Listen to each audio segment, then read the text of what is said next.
Tole ashamaa rakkafuune kabajamtootaa fi jaalatamtoota YouTube chaanaalii koo jalatti kan argamtan qomoo filatamoo dhiiga Kiristoosiin kan bitamtan nagaan bakka jirtan hundatti isiniif haa baay'atu. Nagaa keessanii an obboleettiin keessan nagaa irraa fagootuudhaan hin qaba. Inni nagaa keenya ta'e maqaan isaa eebbifamu galanni Waaqayyoodhaaf haa ta'u. YouTube chaanaala kanaaf warreen haaraa taatan subscribe gochuudhaan maatii keenya ta'uudhaan nuuf faana ta'uu dandeessu. Warreen immoo maatii koo taatan guddaa eebbifamaa bakka jirtanitti nagaan isiniif haa baay'atu. An obboleettiin keessan guyyaarraa guyyaa eebbifamaa, guyyaa kabajamaa, guyyaa jaallatamaa, guyyaa eebbaa kana, guyyaa fayyinaa kana, guyyaa kabajaa kana dubbii sagalee Waaqayyoo waliin akka qooddannuuf dhufeera jechuudha. Dubbiin kun dubbii jireenyaa, dubbii ulfinaa, dubbii kabajaa, dubbii fayyinaa waan baatee jiruuf, waan qabatee jiruuf, dubbii dhugaa, dubbii afaan Waaqayyoo keessaa bahee waan ta'eef waliin hin qooddanna. Guyyaan irraa guyyaa eebbifamaadha, guyyaa jaallatamaadha, guyyaa kabajamaadha. Aniif isin irraa ulfina keenya otoo hin ta'in kan dubbachuu qabnu ulfina Kiristoos isa fannoorra bahee nuuf fannifame, isa du'a keenya hambisee, isa gidiraa baay'ee nuuf arge, isa tokkicha ilma isaa jaallatu dabarsee biyya lafaa kanaaf laata. Otoo inni nuuf du'uu baate ilmi isaa, otoo inni nuuf fannifamuu baate, otoo inni nuuf jirma jiidhaa xoofoo hadhaanuuf dhuguu baate, jirma jiidhaa nuuf baatu baate, otoo ba'aa keenya, otoo dadhabbii keenya nuuf dhoskuu baate, otoo mudoo keenya nuuf dhoskuu baate salphannee turre, bannee turre. Yoona sila qaataa iddoon awwaalcha keenyaa dhokate, yoona sila biyya lafaa kanarratti hin uumamu. Kanaaf kanarra geenyee fi gooftaan keenya ijaa nuuf du'eedha, ijaa nuuf fannifameedha. Galanni Waaqayyoodhaaf haa ta'u. Kanaaf mee faarfannaa kana waliin taanee guyyaarraa guyyaa eebbifamaa kana, guyyaa kabajamaa kana waliin taanee faarfannaa kana dhaggeeffanna. Warri isinii galee waaqessaa Waaqayyoo.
arra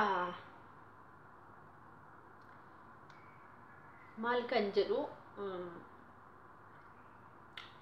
waa'ee warra gammadanii yookiis immoo Maatiyoosi boqonnaa 5 lakkoofsa 1 hanga 12 waliin taanee ilaalla. Maatiyoosi boqonnaa 5 lakkoofsa 1 hanga 12tti waliin taanee hin ilaalla. Waaqayyo dubbii kana akka nurratti ta'uuf akka itti jiraannuuf akka dhaggeeffanne bichaa karaa tokko dhageenye karaa tokko akka gad naqneef dubbii sagalee isaa akka nurratti biqilchuuf akka nu ittiin akka jiraannu nu godhuuf lapheen keenya akka qabatuuf gurra keenya akka banamuuf Waaqayyoon hin kadhanna. Yaa Waaqayyo gooftaa guddaa godheensi galateeffadha ganama kanatti ati guddaadha ati amanamaadha ati Waaqayyoodha ati iddoo hunduma keenya kan buute yaa Waaqayyo maqaa gooftaa Yesus Kiristoosiin galanni siif haa ta'u. Yaa Waaqayyo gooftaa akka dadhabbiif wallaalummaa keenya akka yaadaaf ilaalcha keenya akka hojii keenyaa miti yaa Waaqayyo kan nutti ilaaltu ati yaa Waaqayyo guddummaa kee fi waaqummaa keetiif jettee kan yaa Waaqayyo yeroof sa'aatii kana nuuf laatte kan yeroo irraa yerootti bararraa baratti sa'aatii irraa sa'aatiitti kan nu dabarsitu yaa Waaqayyo gooftaa eegaa keenya tiksee keenya yaa Waaqayyo gooftaa tiksee gaariin si qofaadha yaa Waaqayyo galanni siif haa ta'u ulfinni guddaan siif haa ta'u kabajami ulfaadhu ol jedhi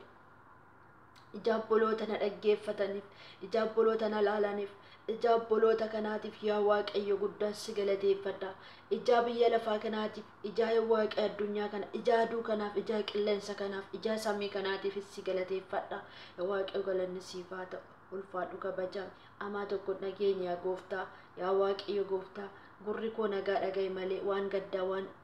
yaa Waaqayyo malee iyyaasa sun dhageenye yaa gooftaa maccaas yaa galatu ulfinni galanni bara baraan siif haa ta'u dubbii sagalee keetiin immoo yaa Waaqayyo gooftaa akkan dhaggeeffanneef akkan dubbanneef kan nu mormu barbaadu kan yaa Waaqayyo gooftaa qabu barbaadu maqaa ilma Naazreeti Yesus Kiristoosiin kan dhaame kan diigame kan cabe haa ta'u yaa Waaqayyo gooftaa ila dubbiin sagaleen kee akkan lallabanneef akkan dubbatamneef akka yaa Waaqayyo gooftaa obboloonni kun dhagaanii lapheen isaaniittiin hin banamneef akka yaa Waaqayyo jilbi isaaniittiin hin jabaanneef akka yaa Waaqayyo yaadni isaaniittiin gara keetti hin deebineef kan gochuu barbaadu afurichi hamaan afurichi daabloos afurichi seexana maqaa ilma Naazreeti Yesus Kiristoosiin nan jedha kan cabe kan dhaame kan diigame kan caccabe kan urraa'e abiddi Si'oolitti kan darbatame haa ta'u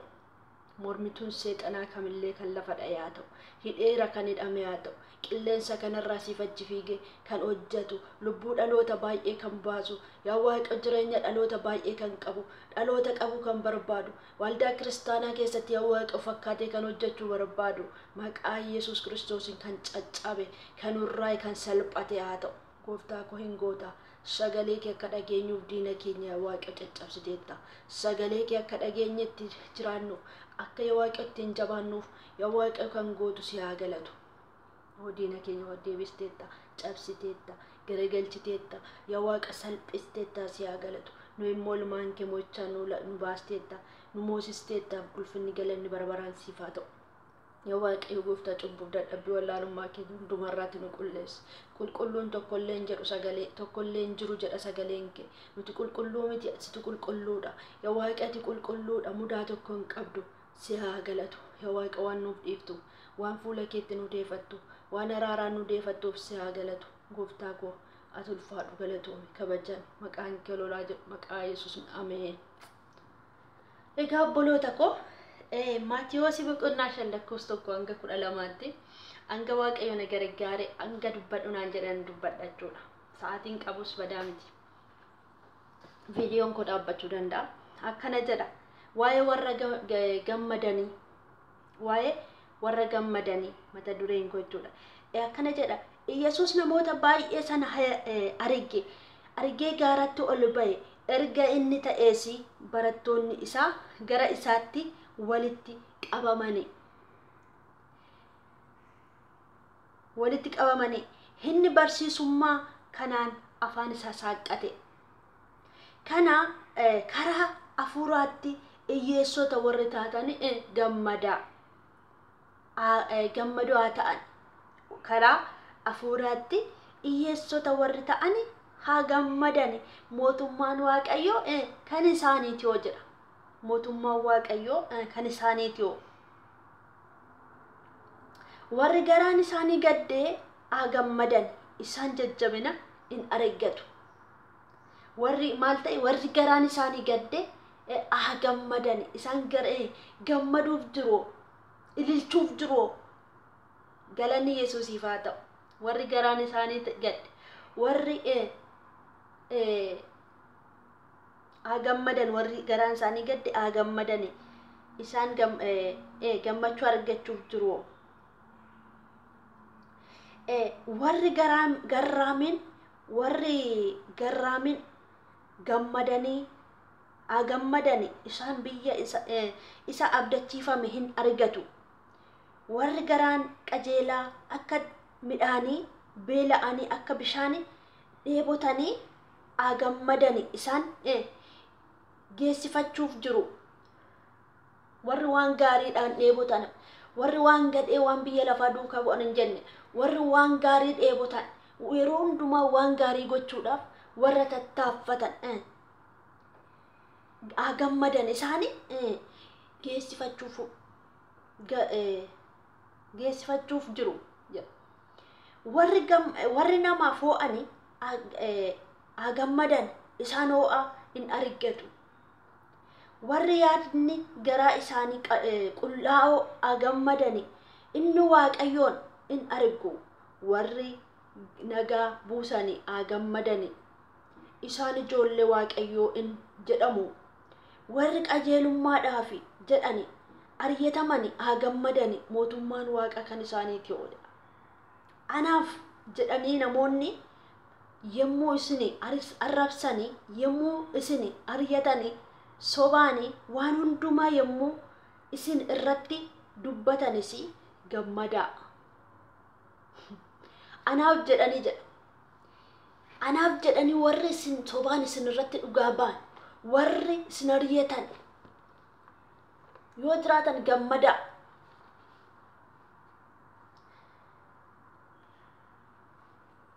galanni waaqayyoof haa ta'u hundumaa yemmuu isin irratti dubbatanis gammadaa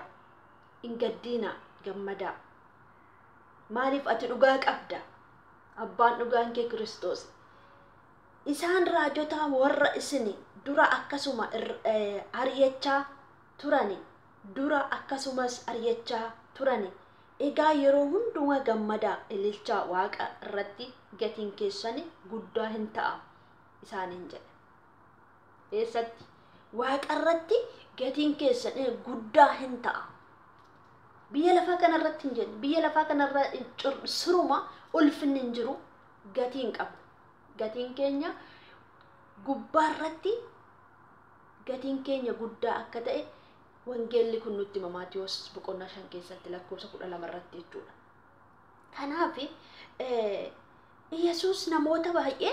sana argee gaaratti ol bahee jedha gaaratti ol bahee erga inni ta'ees barattoonni isaa gara isaatti walitti hin qabaman gara inni gaararra ol bahee barattoonni isaas immoo achitti walitti hin qabaman jedha Luqaas boqonnaa 6 lakkoofsa 20-23 dhaqnee yoo laallu akkana jedha yemmuu inni gara isaaniitti garagalee barattoota isaa doo'ate sanatti dubbate gammadaa isin gadadamtoota nana gammadaa isin gadadamtoota nana mootummaan waaqayyoo kan keessanii gammadaa isin amma kan beeloftan qofuudhaaf jirtu gammadaa isin amma kan boossani kolfuuf jirtu ilma namaatiif jedhanii namoonni yemmuu isin jibbani yemmuu isin qoodani yemmuu isin arrabsani yemmuu maqaa keessani dhadheessani gammadaa habaabiliin isaanii raajota akkasuma gochaa turani. Egaa yeroo isaanitti gammadaa, yeroo sanatti gammadaa, quruphisaas waaqa irratti gatiin keessani waaqa irratti gatiin keessan guddaa in ta'aa jedha. Galanni waaqayyoodhaaf haa ta'u. Kanaaf gammada. Yeroo namni waan hin taane isin hin jiran, yeroo namni asiif achi isin cunqursan, yeroo biyyi lafaa isin ari'atu, yeroo namni waan hamaa isin irratti yaadu, yeroo isin hadheessani gammada. Maaliif gatiin keessani Kiristoosin biraa isiniif kanfalama. Akka sirratti dubbatametti naftu, akka sirratti wal qindeessanitti naftu. Maaliif ati callisiyuma gammadi, callisiyuma galateeffadhu. Galanni waaqayyoof haa ta'u. Kanaaf Maatiyoosi boqonnaa 5 lakkoofsa 10